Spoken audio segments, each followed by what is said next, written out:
ইসরায়েলের সঙ্গে যুদ্ধবিরতি কার্যকরের পর তেল আবিব থেকে ধাপে ধাপে ফেরত পাঠানো হচ্ছে বন্দী থাকা ফিলিস্তিনিদের মরদেহ।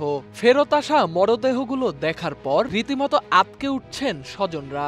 নিহতদের শরীরে মিলেছে বীভৎস নির্যাতনের নমুনা। কোনো মরদেহে এখনো ঝুলছে ফাঁসির দড়ি, কোনোটাতে আবার অঙ্গচ্ছেদ ও বিকৃত সংযোজনের চিহ্ন। অনেকের পরিচয় শনাক্ত করা যাচ্ছে না।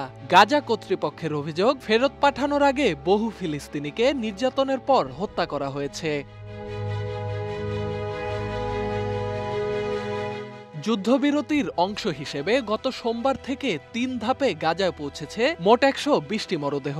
এসব লাশের বেশিরভাগই আঘাতের নানা চিহ্ন দেখা গেছে, যার মধ্যে ফাঁসি, গুলি, এমনকি ট্রাঙ্ক দিয়ে চাপা দেয়ারও চিহ্ন রয়েছে। কিছু মৃতদেহের চোখ এবং হাত পা ছিল বাঁধা, যা দেখে ধারণা করা হচ্ছে মুক্তির আগে এসব বন্দীদের হত্যা করে গাজায় ফেরত পাঠিয়েছে ইসরায়েলিরা।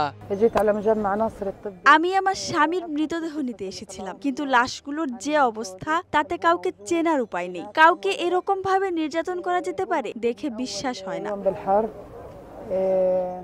এখনো পর্যন্ত সর্বমোট ১২০টি মরদেহ আসার তথ্য নিশ্চিত করেছে গাজার মিডিয়া অফিস। তবে এর মধ্যে কয়েক ডজন মরদেহের পরিচয় এখনো শনাক্ত করা যায়নি। ইসরায়েলের এমন ঘৃণ্য কর্মকাণ্ডের নিন্দা জানিয়ে আন্তর্জাতিক ফোরামে এসব ঘটনার তদন্ত ও দায়ীদের বিরুদ্ধে ব্যবস্থা নেয়ার আহ্বান জানিয়েছে গাজা প্রশাসন। সোহান আল রাজি, ঢাকা এক্সপ্রেস।